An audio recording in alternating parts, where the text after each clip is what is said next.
He came into town with a broken horse, a bottle of stale whiskey, and a bullet in his thigh. The outlaw didn't speak much when he arrived, didn't have to. His name traveled faster than his horse did. Cole McKenna, once known as the left hand of God, back when bounty posters still got printed. Folks said he'd killed 13 men over poker and one over him, but he hadn't drawn a gun in 2 years. Now he was bleeding through his pants and slumped forward in the saddle, riding into Whitbridge, a nothing town with 1 street, 1 saloon, and 1 sheriff. And none of them ready for what was coming. But Cole wasn't looking for trouble. He was looking for her. The woman didn't look like much, just another prairie widow in a battered shawl, her eyes hollowed by years of wind and war and dead things she wouldn't speak of. Her name was Mara Tilson, and if you saw her at the well with a bundle of laundry, you'd think she was just another tired face waiting to die under the sun. But Mara was hiding something, something alive, something small, something that could make men kill. Earlier that morning, Mara had risen before dawn. She always did, not for chores, not anymore. She had packed the saddlebag carefully, wrapped in wool, cushioned in cotton, tied tight. And inside it, her baby had barely made a sound. 6 months old, Eli. His father was gone. Shot down in front of the saloon by a man with a toothpick in his mouth and no name on his lips. Mara had watched him fall, watched the blood drain from the only man who had ever been gentle with her. Now the same gang was coming back. She'd overheard it. Drunken whispers from cowhands passing through. They weren't done with Whitbridge. They were after something they thought her husband still had. Only he didn't. She did. Mara gripped the saddlebag, eyes darting toward the tree line beyond the corral. The horse was ready. She wasn't. She planned to leave tonight. Slip out while the town was drunk and the sheriff was playing cards. But then Cole McKenna came riding down Main Street, half dead and trailing flies. He collapsed outside the saloon, rolled off his horse, and didn't move. People gathered, hesitant. No one helped, only Mara. She pushed past the gawkers, kneeled beside the man, and felt for a pulse. Still alive, barely. His eyes flickered open. "You Tilson?" he rasped. She went still. "Who's asking?" "Name's McKenna. Your husband sent for me." "My husband's dead." Cole coughed, blood wetting his lip. "Then I'm late." Sheriff Dunn didn't like strangers, especially not ones with scars and a price on their heads. He stood on the porch of the jailhouse, spitting tobacco into the dirt. "I ain't patching up no goddamned outlaw," he said as Mara passed by, dragging Cole's half-limp body toward the boarding house. "Then stay out of the way," she snapped. Dunn didn't stop her, not out of kindness, out of fear. He'd heard stories about McKenna, and now the ghost was here, bleeding in his town. That night Mara pressed a hot cloth to Cole's wound. He winced. "You should have stayed gone," she muttered. "Didn't know he was dead," Cole said. "He wrote me, said he had something big, something dangerous. Told me to come watch his back." Mara hesitated. He was scared. "Of who?" She met his eyes. "A man named Krell. Wears gray. Doesn't talk much. Rides with 6 others. They killed 2 families east of here, looking for something." "Something like what?" She didn't answer, but her eyes flicked to the saddlebag in the corner, and that was all Cole needed. The baby. He cried once around midnight. Cole sat up, groaning, the pain in his leg flaring like fire. "That what I think it is?" he asked. Mara stood, walked to the saddlebag, and unbuckled it with quiet hands. The baby squirmed, blinked, then looked straight at Cole. "He his?" Cole asked. Mara nodded. "They're coming for him." "Why?" "I don't know. They think he's special, touched. Krell's men think he'll lead them to something buried, gold, a weapon, some Indian ghost story." Cole narrowed his eyes. "And you believe that?" "I believe they'll kill to find out." Dawn. The first shot came from the ridge. It struck the town bell and sent it crashing down in a spray of rust and iron. People screamed, horses bolted. Cole limped to the window, rifle in hand. That Krell's way of saying hello? Mara was already strapping Eli to her chest. "We run," she said. Cole didn't argue. He checked the chamber, snapped the lever, closed. East trail. Cut through the butte. Fast and quiet. "Can you ride?" "I've bled on worse saddles." They burst out the back of the boarding house just as a second shot tore through the front. Cole threw himself onto the horse, Mara behind him, clutching the baby tight. Then came the screams, and then came Krell. He rode slow. Gray coat, gray hat, gray eyes. His men flanked him, 6 devils on black horses. One had a tomahawk, one had a rifle almost as long as his leg. Another wore a necklace of ears. They didn't gallop. They strolled like they had all the time in the world, like they'd already won. Cole didn't look back. The horse bucked beneath him, the trail snaking through jagged rock and hard scrub. The baby didn't cry. That scared him more than anything. 3 miles out. They stopped at a cave mouth narrow and dry. Cole slid down, gritting his teeth. Mara helped him inside, set Eli down. The baby slept like nothing had happened. Cole checked the sky. Storm coming, dust rising. They'll catch us before sundown. Mara looked at him. Then what? He stared at the child. Depends what he is. He's mine. I ain't doubting that.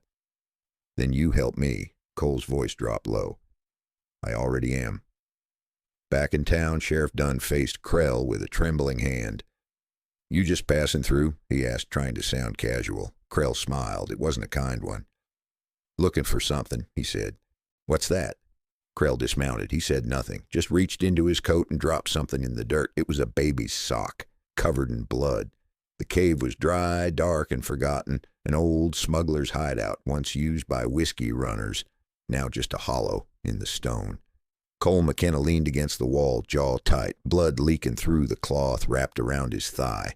Mara sat cross-legged near the mouth, cradling the child. The baby stirred once, eyes flickering, then went still again. Cole was watching, and not the baby, her. You still ain't told me why they want him, he said. Mara didn't answer right away. She pulled the blanket tighter over Eli's head, kissed his forehead, then quietly. They think he's a sign. Cole frowned. A sign of what? Mara finally looked at him. The end of something, or the beginning. Hours earlier, Whitbridge Sheriff Dunn was dead, not just shot. Executed. Hung by his heels in the jailhouse, a card stuffed in his mouth, the king of spades, black, torn, and wet with blood. Krell and his riders sat in the saloon now, drinking in silence, not a word between them until Krell spoke. Find the woman, one of his men stood. What about McKenna? Dead or dying, Krell said. Doesn't matter. Should have finished him back in El Paso. Krell didn't answer. He was staring at the child's sock. Back in the cave, Cole lit a match. The flame trembled in the dark. You ever seen a man hang for a lie? He asked. Mara shook her head. I have. Saw a preacher twist scripture to justify it, too. Truth ain't got teeth out here. Only rumors do. He paused. So, let's stop playing with rumors. What's the real story? She took a breath. My husband found something months ago, out near the border in the canyon. What kind of something? A relic. Carved stone, symbols on it. Said it belonged to an old tribe, maybe older. Some say it's cursed. Cole didn't laugh. And they think your boy's connected? Mara nodded. He was born the night my husband touched it, and that night the ground shook. Cole leaned back, thinking. I don't believe in curses, he said. You don't have to, she replied. They do. Krell rode with shadows. By sundown, they'd found tracks, hoof prints in the dust. A scrap of cloth caught on brush. Krell knelt, touched the earth, and stood again. East, he muttered. His men didn't question him. They turned and rode. Inside the cave, Cole cleaned his rifle. Every click echoed off the stone walls. Mara rocked Eli softly, whispering words too low for Cole to hear. Then she said, You knew my husband well? Well enough. Did he ever kill? Cole paused. Yes. Why? Because some men need killing. Mara stared at him. You think Krell's one of them? No, Cole said. I think he's worse. I think he enjoys it. She looked down. Then we can't run forever. No, he agreed, but we can make 'em bleed before we stop. A storm brewed low on the horizon. Thunder without rain, clouds without lightning, dust rolled like waves. Cole stepped outside the cave, scanning the ridge with his spyglass. He saw them. 6 riders, single file, moving like a blade through the dusk. They're here, he said. Mara set the baby down gently. Then she picked up a pistol. The standoff begins. Krell's men didn't shout, didn't ride hard. They came quiet, circling the cave at a crawl. Cole counted the seconds between boot and falls. Too many, too quiet. They were trying to surround them. He fired first. The echo cracked the sky. One rider fell. Chaos erupted. Bullets screamed against rock. Mara ducked behind a boulder, firing twice, missing both. Cole limped across the opening, firing one shot, then another. A second rider dropped, gurgling, but Krell wasn't among them, not yet. Then, a voice, low, calm, close. "You're outgunned, McKenna." Cole turned. Krell stood 10 paces away, rifle down, eyes dead calm. "I let you live once," Krell said. Cole didn't move. That a confession or a mistake? Neither, just a delay. Mara stepped forward, pistol raised. "Back away." Krell smiled. "Is that the boy?" "Back away." "You think he's safe with you?" Krell asked, voice soft. "You think you know what he is, what he'll grow into?" "I don't care," Mara said. "He's mine." Krell's smile faded. "So be it." Gunfire. Krell moved fast, faster than Cole thought a man his size could. The rifle came up. Cole tackled Mara sideways. A shot cracked the air. The bullet missed the baby by inches, slammed into stone. Cole fired from the ground. Krell flinched, shoulder bleeding, but he didn't fall. He vanished into the dark like a ghost. Aftermath: 4 of Krell's riders lay dead in the sand. 2 had vanished with him. Cole sat against the cave wall, chest heaving, leg torn again. Mara held the baby, eyes wide, skin pale. "What now?" she asked. Cole checked his gun. "They'll be back. Maybe not tonight, but they will." Mara looked down at Eli. He was awake, smiling, reaching up toward the stars beyond the cave mouth. And the stars, they flickered, just for a moment, like something responded. At dawn, Cole buried the dead.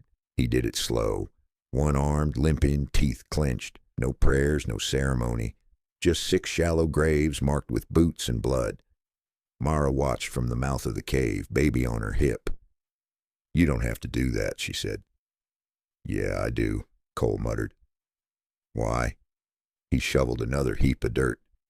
"Because they were monsters. But they were still men." Inside the cave, the baby, Eli, sat quietly watching the wind roll across the canyon floor.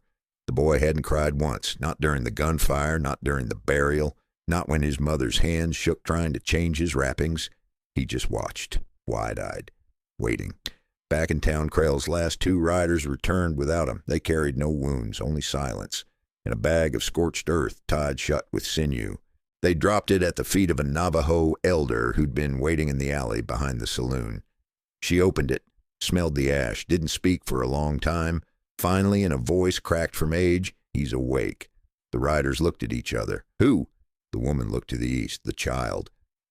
Back at the cave, Cole leaned against the wall, checking the cylinder on his revolver. 5 shots left, one for Krell if he ever showed again. Mara crouched by the fire, boiling what little water they had. "You gonna leave?" she asked. "When this leg works again," Cole said. "You could run. Take your chance now." He gave her a look. "I don't run. I'm not asking you to die for us." Cole didn't respond. He looked at the baby instead. He hasn't blinked in an hour. Mara followed his gaze. Eli sat near the cave wall, staring at the flame. His little hands were open, unmoving, and the fire, it didn't flicker. It burned steady, straight, as if held in place. Krell's return. He came back 3 nights later, alone, horseless, half of his coat burned away. He walked through Whitbridge like a man already dead. The townsfolk parted like water. No one spoke. No one dared. He went straight to the saloon and sat in the corner where no lantern touched the walls. The bartender placed a bottle in front of him without asking. Krell didn't drink. He sat still until he whispered, "Get me the priest." Cole knew what was coming. "You feel it?" he asked Mara. She nodded. The wind had changed. Warm. Wrong. "The land's breathing strange," she whispered. Cole rubbed his temple like thunder that never stops. "Dreams?" He hesitated. "Yeah. Me too." They didn't speak of what they saw, but both had woken gasping. Both had heard a voice, a child's voice, calling from beneath the dirt. The Navajo woman came at dusk. She arrived alone, barefoot, unarmed. She didn't speak as she climbed the ridge. Cole raised his gun as she neared. She stopped 20 feet away. "I'm not here to harm the child," she said. "What do you want?" Mara asked, stepping in front of Eli. The woman's eyes were gray as winter ash. "To warn you." "About what?" "The thing you carry. It is not just your son." Mara stiffened. "He's a key, a door. He's what the earth remembers, and what the dead forgot." "Speak English," Cole growled. The woman smiled, sad and slow. "The blood that flows through him is old, older than tribes, older than stars. When your husband found the stone, he broke a seal that should have never been touched." Mara's hands trembled. The woman continued. "Now something walks behind the outlaw Krell. Something that used to be buried." Cole lowered the gun just an inch. "You saying Krell ain't working alone?" The woman shook her head. "I'm saying Krell died the night he first looked into the boy's eyes." Night falls hard. The stars came fast that night, too fast. The moon rose crimson, hung low. Eli cried for the first time, not a scream, not a baby's wail, a deep, ancient sound like wood cracking in fire, like stone sliding across stone. And when Mara rushed to pick him up, her hands burned. Krell's final ride by midnight. Krell rode again. But it was not Krell. His eyes were empty, not blind, just absent, like something else was behind them, looking through him like a window. He rode with no saddle, no reins. His horse bled from the mouth, and behind him came nothing, no riders, no footsteps, just a long shadow that didn't belong to anything that should be walking. The saloon silences. They heard it first, a low hum, not wind, not thunder, something older. The bottles behind the bar cracked, the cards on the table curled at the edges. Then the lanterns blew out, every single one. At the cave, the decision. Cole sat with the baby in his arms, staring at the eyes that stared back at him. "No child should look like this," he muttered. Mara stood by the fire, clutching the revolver. Her skin was blistered where she'd touched Eli earlier. "What do we do?" she asked. "We run," Cole said, "until we can't." And then he looked at the boy again. Eli blinked once, and every candle in the cave went out. The canyon had gone quiet. No wind, no birds, no echo. Even the insects had stopped. Cole McKenna stood just inside the cave mouth, his revolver drawn, his hand steady despite the weight of what he knew was coming. Mara stood beside him, baby Eli wrapped in cloth against her chest. But the boy was no longer sleeping. He was watching, eyes wide, silent. Hours earlier, they tried to leave, packed the horse, loaded the saddlebag, covered the fire with dirt. But when they stepped outside the cave, the trail was gone, not hidden, gone. The path they'd taken in had folded into the rock like it was never there. The sky had gone dull gray, as if time had stopped remembering how to change. And in the far distance, through the heat shimmer, Krell stood watching. "He ain't riding anymore," Cole muttered. "He's waiting." "For what?" Mara whispered. Cole didn't answer, but he knew. For the boy. Eli stirred around midnight. The child sat up in Mara's arms. His eyes weren't glowing, but they weren't human either, not in the way they should have been. They held depth, memory. Cole leaned close. "You in there, kid?" Eli tilted his head, then smiled, a sad smile, like he understood. What the Navajo woman said before she left, she warned them. He's not a weapon. He's a mirror. What follows him is not chasing power. It is chasing itself. Cole hadn't understood it then. He did now. Krell wasn't looking for gold, wasn't looking for a relic. He was looking for release. Dawn, the showdown. They came out of the cave as the sky broke open in dull red light. Cole rode up front, Mara behind, clutching Eli. At the base of the ridge, Krell waited, alone, no horse, no weapon, just a smile that didn't belong on any man. His voice, when it came, was too calm. "You brought him." Cole nodded. "He ain't yours." Krell took one step forward. "He's everyone's. He's the end of the blood." "No," Mara said, "he's mine. You don't know what he carries, what's inside him. I don't care." Then the earth moved, not a quake, not a tremble, a pulse like a drum beat beneath the bones of the land. Eli's eyes closed and everything stopped. The wind froze, the dust hung in the air. Time itself paused. Then Krell screamed, not like a man, like a thing being torn out. His body convulsed, his shadow twisted, and from inside him something stepped forward, tall, faceless, built of ash and memory and hunger. Mara dropped to her knees, clutching the boy. Cole stood his ground, gun up, useless but steady. Eli opened his eyes. No fire, no lightning, just light, soft, pure, and impossibly deep. He stared at the thing, and it stopped moving like a predator caught in the gaze of something older. And for the first time the thing spoke, not in words, in feeling, regret, loss, longing. Then it knelt, right there in the dust, before the child, and vanished, gone like smoke in a storm. Krell collapsed. What was left of him hit the ground hard. He wasn't breathing. He wasn't bleeding. He was empty. A shell. Cole lowered his gun, walked to the body, checked the pulse. Nothing. He looked at Eli. The boy looked back, still silent, still watching, and then, for the first time, he reached toward Cole, tiny fingers curled, trusting. Later that day, they rode into Whitbridge at sundown. People stared. Cole carried the boy. Mara rode beside him. No one asked questions. No one had the right words. Inside the saloon, the place where this all began, Cole sat Eli on the bar, looked at the bartender. Milk. The glass was set down, hands shaking. Cole helped the baby lift it. Eli drank slow, then smiled. In the saloon, every single soul in it went silent, not out of fear, out of something else. Wonder. Final scene. Cole stood at the edge of town as the sun dropped behind the hills. Mara beside him, the baby asleep. "You going?" she asked eventually. "You don't have to." Cole didn't answer right away. Then, whatever that thing was, it ain't the last. "No," she said, "but he's stronger now." "Yeah," Cole muttered. "So are we." They stood in silence for a long while, then turned and walked back toward the fire. Together.